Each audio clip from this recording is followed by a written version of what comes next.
دوستو، آپ سبھی کے لیے حضرت عمر رضی اللہ تعالیٰ عنہ کے حوالے سے ایک بڑا ہی عجیب و غریب واقعہ لے کر آیا ہوں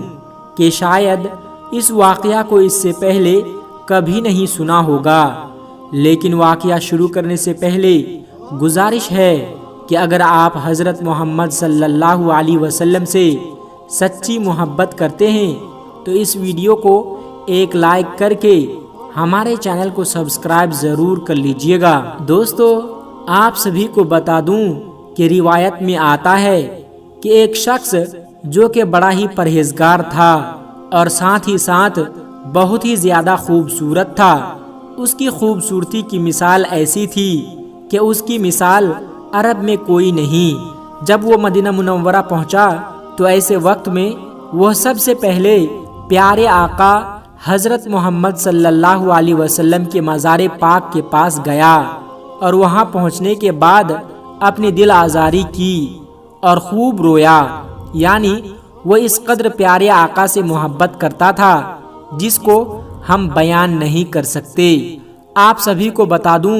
کہ وہ مسافر جب مدینہ منورہ آیا تو یہاں سے اس کو جانے کا ذرا بھی دل نہیں چاہ رہا تھا۔ ایسے وقت میں اس نے مدینہ منورہ میں رہنے کا ارادہ کر لیا اور پھر وہ مدینہ منورہ میں ہی رہنے لگا۔ لیکن جب حضرت عمر رضی اللہ تعالی عنہ اس کی عبادت کو دیکھتے، اس کی محبت کو دیکھتے تو بڑے تعجب ہوتے۔ آپ سبھی کو بتا دوں کہ ایک مرتبہ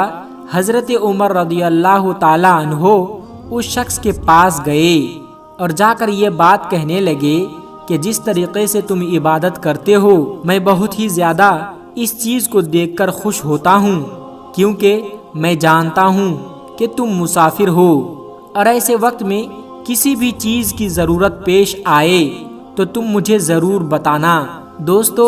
وہ شخص کہنے لگا کہ جس خدا کو تم مانتے ہو اس خدا کو میں بھی مانتا ہوں اور وہی ذات دینے والی ہے اور تم بھی اسی کے محتاج ہو، میں تم سے کیوں مانگوں؟ ایسے وقت میں حضرت عمر رضی اللہ تعالی عنہ خاموش ہو گئے اور وہاں سے چلے گئے۔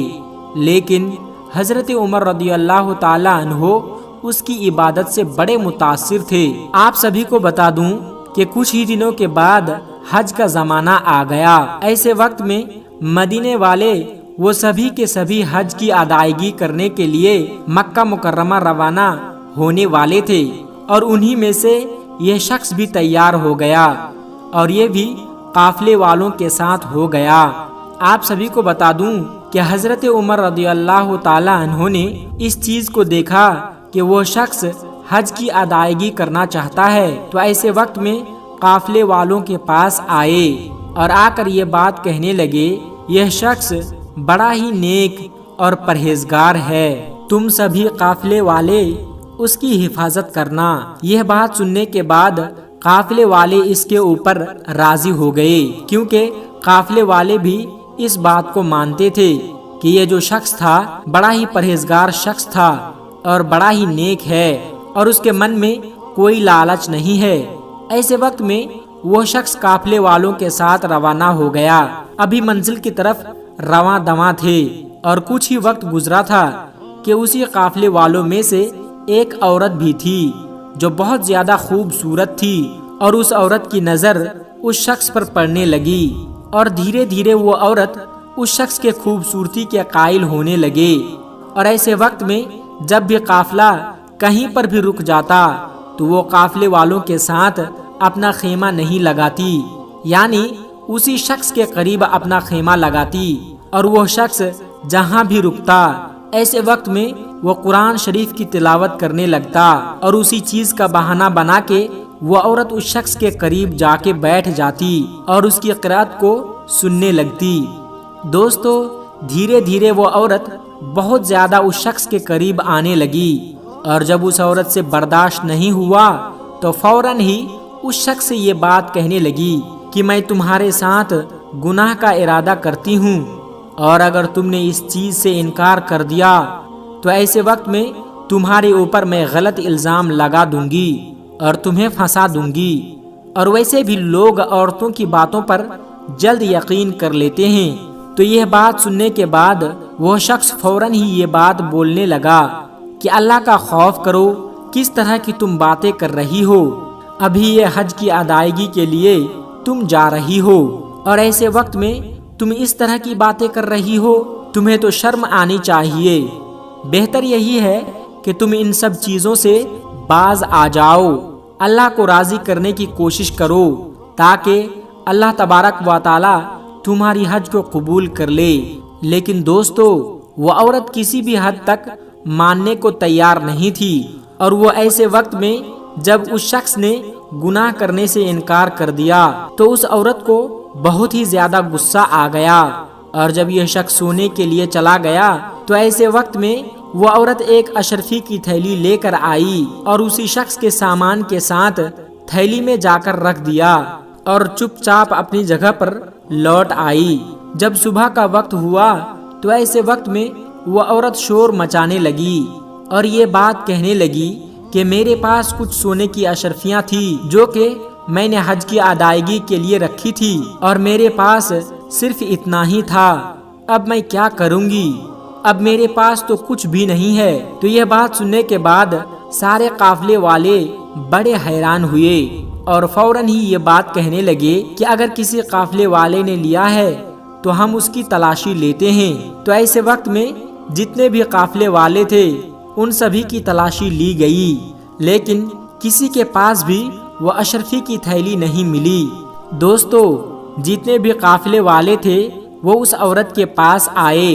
اور آ کر بولنے لگے کہ تمام جتنے بھی قافلے والے ہیں ہم نے سبھی کی تلاشی لے لی ہے، لیکن تمہاری اشرفی کی تھیلی کہیں بھی نہیں ملی۔ ایسے وقت میں صرف اور صرف ایک ہی شخص بچ جاتا ہے، لیکن وہ بہت ہی زیادہ پرہیزگار ہے۔ ایسے وقت میں ہم اس کے اوپر شک کریں تو بڑا گناہ ہوگا۔ لیکن میرے پیارے دوستو، وہ عورت یہ بات کہنے لگی کہ دنیا کے سامنے ہو سکتا ہے کہ وہ شخص اچھا بن کر دکھاتا ہو، لیکن کون جانتا ہے کہ اس کے دل میں کیا ہے؟ ایسے وقت میں اس کی بھی تلاشی لینی چاہیے۔ دوستو، سارے قافلے والے اسی شخص کے پاس گئے اور جا کر یہ بات کہنے لگے کہ ہم نے تمام لوگوں کی تلاشی لے لی ہے، ویسے تو ہمارا دل نہیں مانتا کہ ہم تمہاری تلاشی لیں، کیونکہ ہمیں تمہارے اوپر پورا یقین ہے، لیکن یہ عورت کسی بھی طریقے سے نہیں مان رہی ہے، اس لیے تمہاری تلاشی لینی پڑے گی۔ وہ جو شخص ہوتا ہے، کیونکہ اس نے تو چوری نہیں کی تھی، اس لیے وہ خوشی خوشی راضی ہو جاتا ہے۔ جیسے ہی قافلے والے اس شخص کے سامان میں اشرفیوں کی تلاشی لیتے ہیں، تبھی اچانک اشرفی کی تھیلی نظر آ جاتی ہے۔ وہ عورت فوراً ہی یہ بات بولتی ہے کہ دیکھا، میں نے جو کہا تھا وہی ہوا، یعنی یہ شخص اوپر سے دکھاوا کرتا ہے اور اللہ والا بنتا ہے، لیکن اصل میں یہ چور ہے اور یہ دنیا کے سامنے اچھا بننے کی کوشش کرتا ہے، اور ایسے لوگوں کے ساتھ بہت ہی زیادہ ظلم کرنا چاہیے۔ تو پیارے دوستو، یہ بات سننے کے بعد تمام قافلے والے اس شخص کے اوپر وار کرنے لگے اور سبھی کے سبھی نے اس کو اتنا مارا کہ وہ بہت ہی زیادہ زخمی ہو گیا، لیکن ایسے وقت میں وہ شخص خاموش رہا، اس نے کچھ بھی نہیں بولا۔ لیکن جب قافلے والوں کو اس کا یقین ہو گیا کہ یہ شخص چور ہے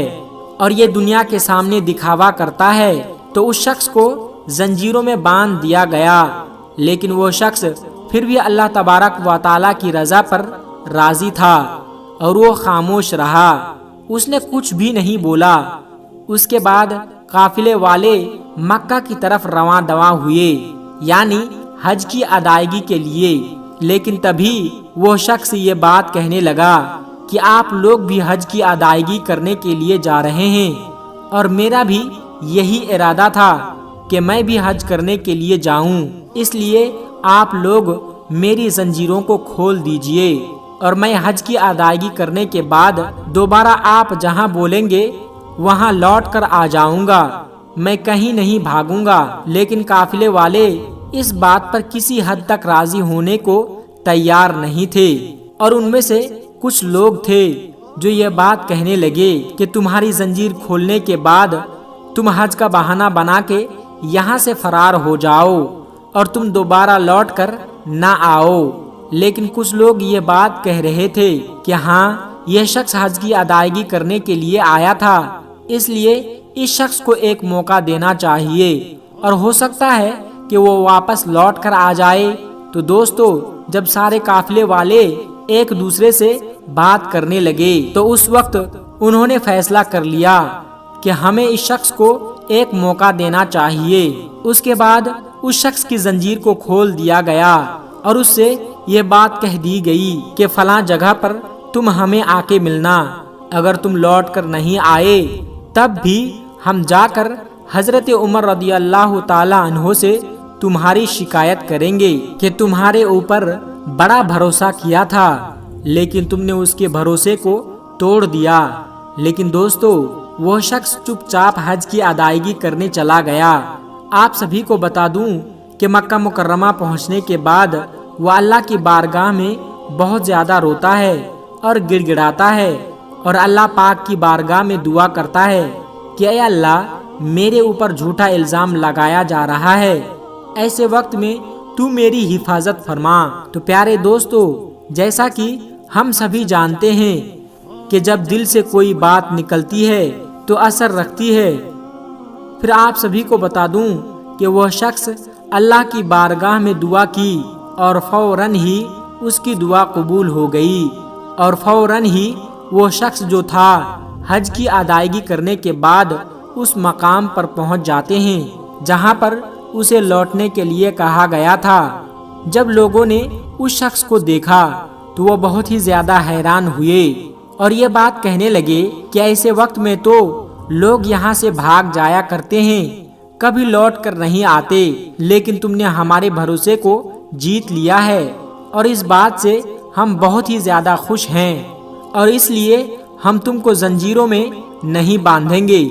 پیارے دوستو، آپ سبھی کو بتا دوں کہ قافلہ مدینہ منورہ کی طرف روانہ ہو گیا، لیکن ابھی کچھ ہی دور چلے تھے کہ تبھی اس عورت کے پاس جتنی مال و دولت تھی وہ ساری کی ساری ختم ہو چکی تھی اور مدینہ منورہ پہنچنے کے لیے اس کو کچھ نہ کچھ مال کی ضرورت تھی۔ اور جب اس نے قافلے والوں سے بتایا تو قافلے والوں کے پاس بھی بہت ہی کم مال و دولت تھی، تو اس چیز کو لے کر وہ بہت ہی زیادہ پریشان ہونے لگی کہ میں مدینہ منورہ کیسے پہنچوں گی۔ تو اس وقت اس کے ذہن میں ایک خیال آیا کہ جب کسی جگہ پر قافلہ رکے گا تو اسی وقت کسی گاؤں کے اندر جا کر میں مدد مانگوں گی، ہو سکتا ہے کہ کوئی میری مدد کر دے۔ دوستو، آپ سبھی کو بتا دوں کہ سفر کے دوران ایک جگہ پر قافلہ رکا اور اس وقت موقع پاتے ہی وہ عورت ایک گاؤں پہنچ گئی اور وہاں پہنچنے کے بعد وہ لوگوں سے مدد مانگنے لگی، لیکن کوئی بھی مدد کرنے کو تیار نہیں تھا۔ اس وقت ایک شخص نظر آیا اور وہ یہ بات کہنے لگا کہ میں تمہاری مدد کروں گا، لیکن اس کے بدلے میں مجھے کچھ چاہیے۔ تو وہ عورت یہ بات کہنے لگی کہ اگر میرے پاس کچھ ہوتا تو میں تمہارے پاس کیوں مانگنے کے لیے آتی۔ تو یہ بات سننے کے بعد وہ شخص یہ بات کہنے لگا کہ چاہے کچھ بھی ہو جائے، بدلے میں مجھے کچھ نہ کچھ ضرور چاہیے۔ تو یہ بات سننے کے بعد وہ عورت کہنے لگی کہ میں تمہارے حق میں دعا کروں گی اور انشاءاللہ اللہ تمہیں اس کا اجر دے گا۔ تو یہ بات سنتے ہی وہ شخص کہنے لگا کہ اللہ تعالیٰ جو مجھے اجر دے گا وہ تو قیامت کے دن دے گا، لیکن مجھے کچھ حصہ آج اور ابھی چاہیے۔ تو عورت بولنے لگی کہ بھلا تمہیں کیا چاہیے؟ تو وہ شخص کہنے لگا کہ میں تمہارے ساتھ گناہ کرنا چاہتا ہوں۔ تو اس عورت نے پہلے تو انکار کیا، لیکن جب ان کو ضرورت محسوس ہوئی کہ مجھے بہت ہی زیادہ مال کی ضرورت ہے تو وہ فوراً اس بات کے اوپر راضی ہو گئی اور پھر اس عورت نے اس شخص کے ساتھ گناہ کیا اور بدلے میں اس شخص نے اسے اجرت کے طور پر مال دیا اور اسے روانہ کر دیا۔ آپ سبھی کو بتا دوں کہ یہ عورت اپنے قافلے والوں کے ساتھ رواں دواں ہو گئی۔ ابھی کچھ ہی دن گزرے تھے کہ وہ عورت ایک جگہ پر اکیلی بیٹھی تھی تبھی اس کے پاس ایک فقیر آیا اور آ کر یہ بات کہنے لگا کہ کیا تمہیں یہ بات معلوم نہیں ہے کہ تم ماں بننے والی ہو؟ تو وہ عورت یہ سن کر بہت ہی زیادہ حیران ہوئی اور پریشان ہو گئی اور کہنے لگی کہ ایسا کیسے ہو سکتا ہے؟ تو فوراً وہ فقیر کہنے لگا کہ فلاں شخص کے ساتھ تم نے گناہ کیا تھا اور یہ اس کی اولاد ہے۔ تو وہ عورت بہت زیادہ پریشان ہونے لگی۔ تو فوراً ہی وہ فقیر کہنے لگا کہ تمہیں پریشان ہونے کی ضرورت نہیں ہے، وہ شخص جس پر تم نے چوری کا الزام لگایا تھا اس کے اوپر بھی یہ الزام لگا دو، اس سے تم بچ جاؤ گی۔ دوستو، یہ بات سننے کے بعد وہ عورت بہت ہی زیادہ خوش ہو جاتی ہے۔ قافلے میں جانے کے بعد زور زور سے چلانے لگتی ہے اور یہ بات کہنے لگتی ہے کہ یہ جو شخص ہے جو نیک بننے کا دعویٰ کرتا ہے اور بڑی بڑی باتیں کرتا ہے، اس نے میرے ساتھ گناہ کیا ہے، زبردستی کی ہے، جس کی وجہ سے آج میں ماں بننے والی ہوں۔ میں نے یہ بات اس لیے ظاہر نہیں کی تھی کیونکہ مجھے شرمندگی محسوس ہو رہی تھی، لیکن آج مجھے یہ بات معلوم ہوئی ہے کہ میں ماں بننے والی ہوں،